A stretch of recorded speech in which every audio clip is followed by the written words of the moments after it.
الحمد لله نحمده ونستعينه ونستغفره ونؤمن به ونتوكل عليه ونعوذ بالله من شرور أنفسنا ومن سيئات أعمالنا من يهده الله فلا مضل له ومن يضلله فلا هادي له ونشهد أن لا إله إلا الله وحده لا شريك له ونشهد أن سيدنا ونبينا وسندنا وحبيبنا ومولانا محمدا عبده ورسوله أرسله بالحق بشيرا ونذيرا وداعيا إلى الله بإذنه وسراجا منيرا وسلم تسليما كثيرا كثيرا. قال الله تبارك وتعالى في الكلام المجيد والفرقان الحميد: أعوذ بالله من الشيطان الرجيم بسم الله الرحمن الرحيم.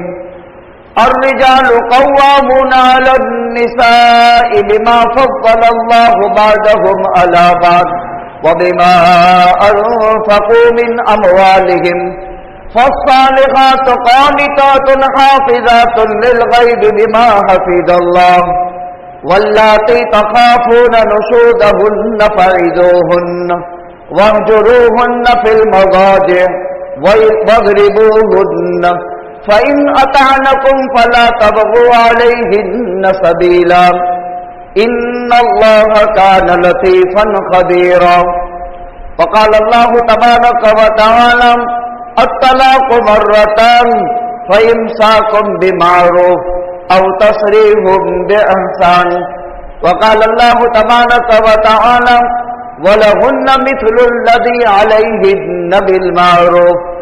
وقال النبي صلى الله عليه وسلم: إن أبغض المباح إلى الله الطلاق. وقال النبي صلى الله عليه وسلم: اهتز به عرش الرحمن. صدق الله العلي العظيم وصدق رسوله النبي الأمي الكريم ونحن على ذلك لمن الشاهدين والشاكرين. الحمد لله رب العالمین. واجب الاحترام بزرگوں اور دینی بھائیوں، اس وقت میں نے قرآن کریم کے الگ الگ مقامات کی چند آیات کے چند ٹکڑے پڑھ کر کے پیش کیے ہیں اور نبی کریم صلی اللہ علیہ وسلم کے فرامین مقدسہ میں سے دو مختصر روایتوں کے جز پڑھ کر کے سنائے ہیں. معاشرہ جن المناک اور خوفناک اور اللہ کے عذاب کی دعوت دینے والے اسباب کی طرف تیزی کے ساتھ جا رہا ہے، جس میں بنیادی طور پر عورتوں کے حقوق سے مردوں کی بہت بڑی خامی، کوتاہی اور غفلت، جس کے اثرات دو فرد، دو خاندان، سماج اور پوری کائنات پر اس کے انتہائی خطرناک برے اثرات سے پوری کائنات پریشان ہے. وہ چیز ہے اسلام میں طلاق کا ایک نظام. دیکھیے، اس کو سمجھنے سے پہلے دنیا میں دو چیزیں ہیں جو کائنات کی بقا اور اس کی تعمیر اور اس کی ترقی میں عمارت کے بنیادی کھمبے کی طرح ہے.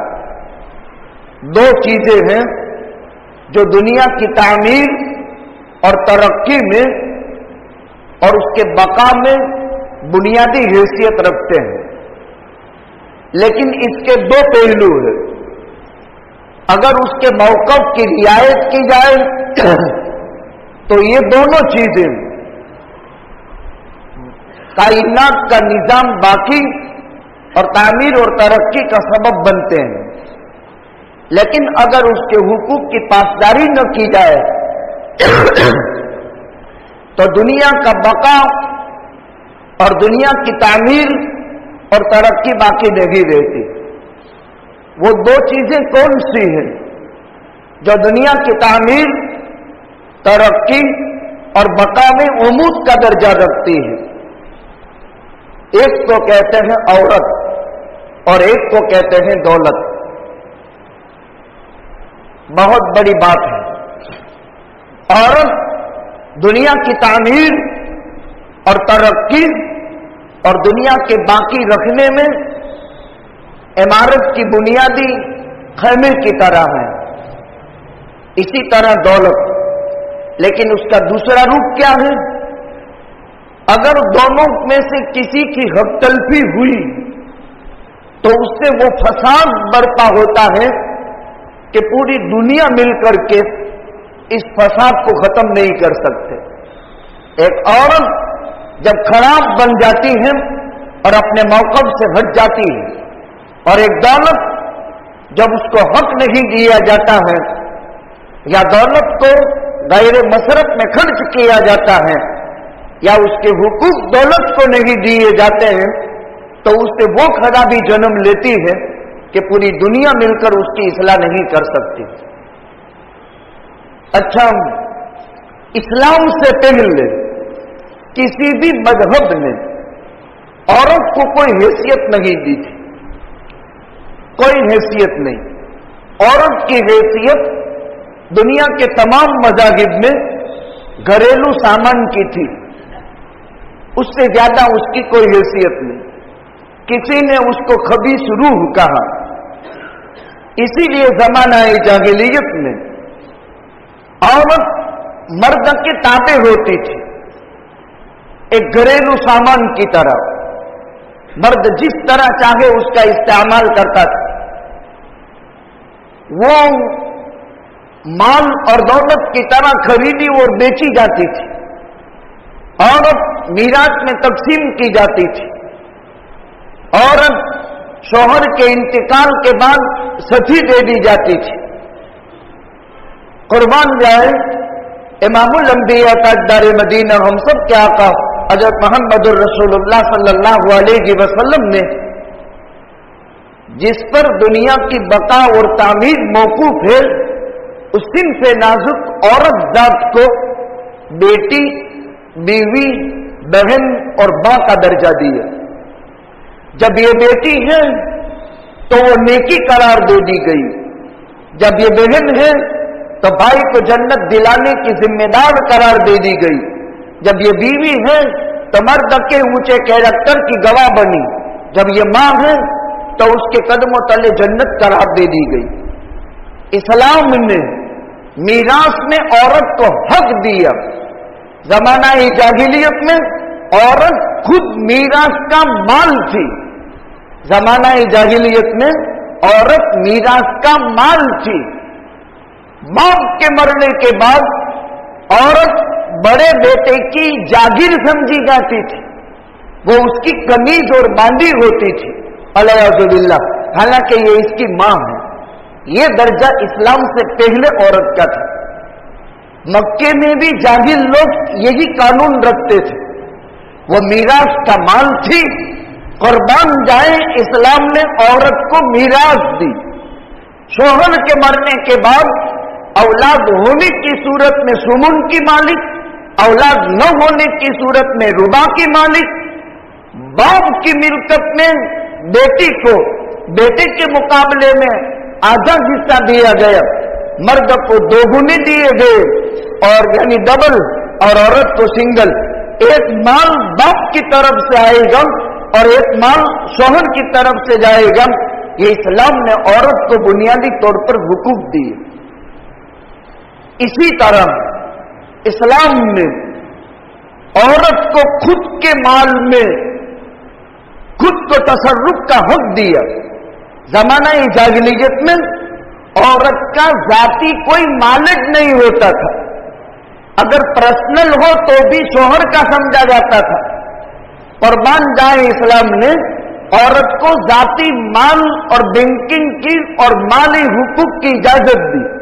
عورت کے خود کے مال میں اس کے شوہر کا کوئی حق نہیں، خود کے مال میں اس کے ماں باپ کا کوئی حق نہیں. یعنی اپنی مرضی سے چاہے وہ عمرہ کرے اس مال سے اپنے محرم رشتے دار کے ساتھ، یا انفاق فی سبیل اللہ کریں یا اس کو تجارت وغیرہ میں لگائیں، عورت کے خود کے مال کی اجازت اسلام نے دی، اسلام سے پہلے کسی کو یہ نہیں۔ ٹھیک اسی طرح اسلام نے نابالغ بیٹی کو ولایت باپ، چاچا، دادا، ماموں، نانا، چچا وغیرہ کے تحت رہ کر کے نکاح کی اجازت دی، لیکن جب یہ بالغہ ہو گئی اور جب بالغہ ہو گئی، عمر لائق ہو گئی، اولیاء کی سرپرستی برابر، لیکن عورت کو حق ہے اگر اس کو وہ لڑکا پسند ہے تو اپنے اولیاء سے رضامندی کا اظہار کرے، اور اگر وہ لڑکا پسند نہیں ہے اپنی عدم رضامندی ظاہر کر سکتی ہے۔ چوائس کا حق اسلام نے دیا۔ یہ ساری حقوق کا سب سے بڑا مذہب اسلام ہے، اور اسلام سے پہلے دنیا کی تمام قوم میں اور دنیا کے تمام مذاہب میں عورت کو کوئی حق نہیں تھا۔ یہ بیٹی ہے تو نیکی قرار دے دی گئی، یہ بیوی ہے مرد کی رفیقہ حیات قرار دے دی گئی، یہ اولاد کی وجہ سے ماں ہے، اس کے قدم تلے جنت قرار دے دی گئی۔ نکاح بالغہ کو مرد کے پسند کا اختیار دیا گیا، لیکن ولایت باپ کی، ولایت دادا کی، ولایت نانا کی، ولایت ماموں کی، ولایت چاچا کی، باپ نہیں ہے دادا ہے، دادا نہیں ہے باپ ہے، باپ دادا دونوں مر گئے، باپ کا بھائی ہے یعنی چاچا، چاچا بھی نہیں ہے، ماں کا بھائی ہے یعنی ماموں، ان کو ولایت دی گئی۔ وہ اس کو سمجھائے یہ دیندار ہے، تیری پسند کا لڑکا بے دین ہے، یہ تجھے کچھ ہاتھ پیر پچھاڑ کر کما سکتا ہے، تیرا گزر بسر کر سکتا ہے، وہ بے فام آوارہ ہے، اپنا خود کا گزارا نہیں کر سکتا تو تیرا کیا کر سکے گا۔ یہ ولایت سمجھدار عقل مند باپ دادا ماموں چچا بھائی یہ اس کو سمجھائے گا، اس کو ولایت کہتے ہیں۔ آج کل واٹس ایپ پر پسند، گوگل پر پسند، نیٹ پر لڑکے لڑکیوں کی پسندیدگی ولایت کا جنازہ نکال دیا۔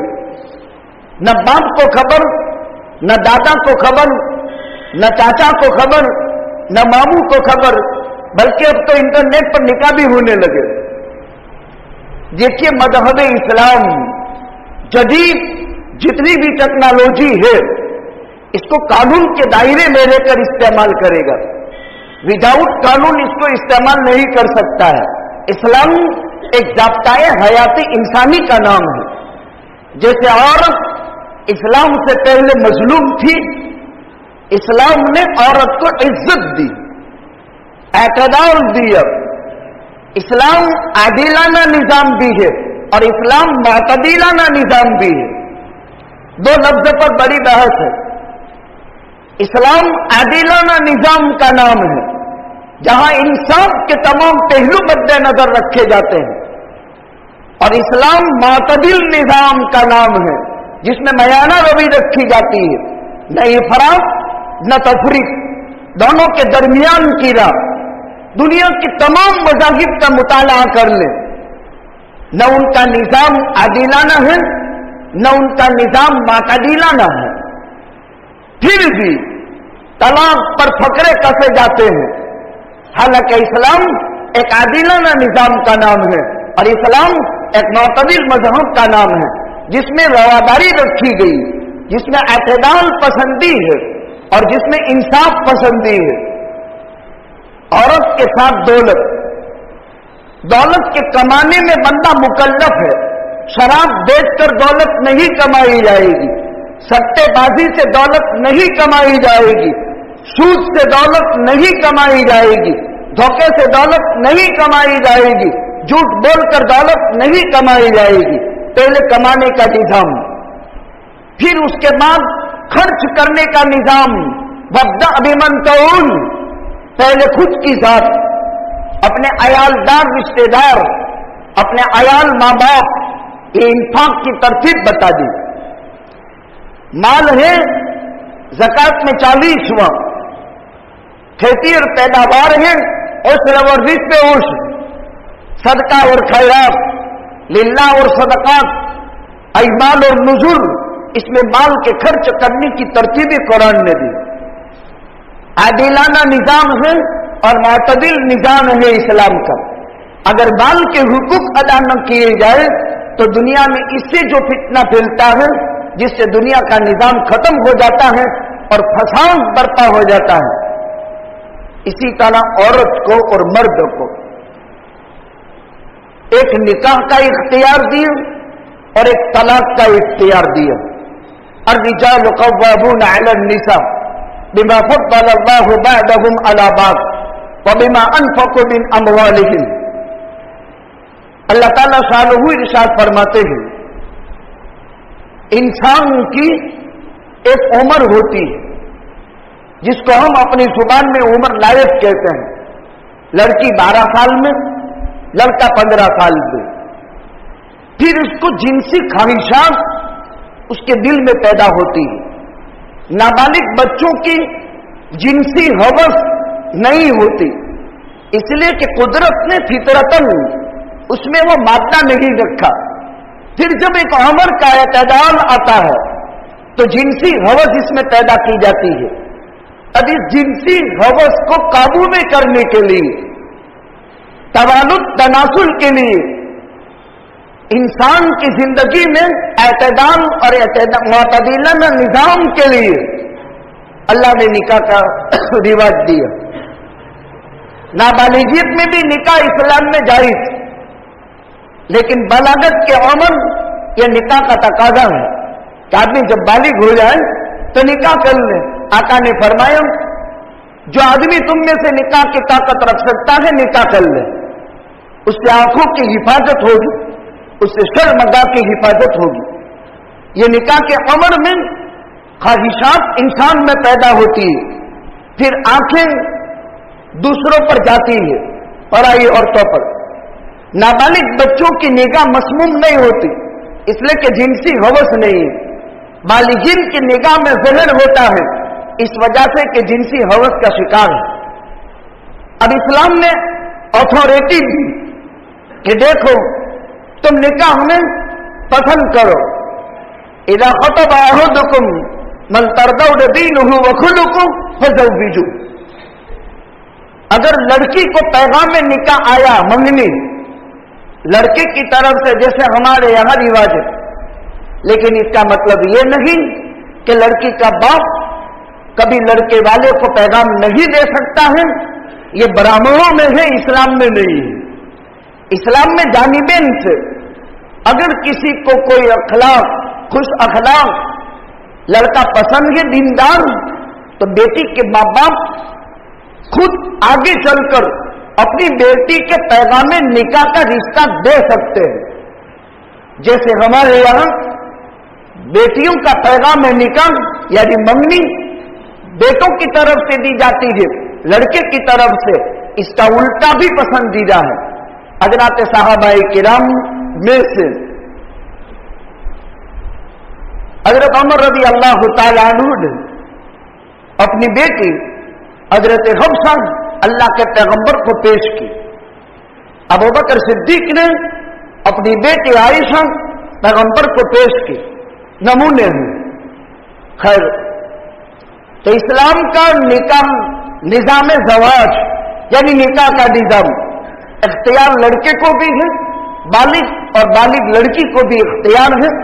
نابالغ کی عقل ادھوری ہے، وہ قصور عقل و فہم کی وجہ سے ڈیپینڈ اولیاء ہے، اور بالغ کی عقل معتدل ہے، اسی لیے خود چوائس کر سکتا ہے، لیکن ولایت ماں باپ کو حاصل ہے اس وجہ سے کہ اس کی وہ عقل معیار کو نہیں پہنچی ہے کہ جس میں نفع محض کا وہ مالک بن گیا، اس میں ضرر کا بھی پہلو ہوتا ہے، اس لیے ماں باپ کی ولایت ان کو حاصل ہے۔ اور آج تلک جب نیٹ نہیں تھا، جب گوگل نہیں تھا، جب انسٹاگرام نہیں تھا، تو اسی طرح نکاح اور شادیاں گھر کے وڈیلے طے کر لیتے تھے رشتے، اور جوانوں کو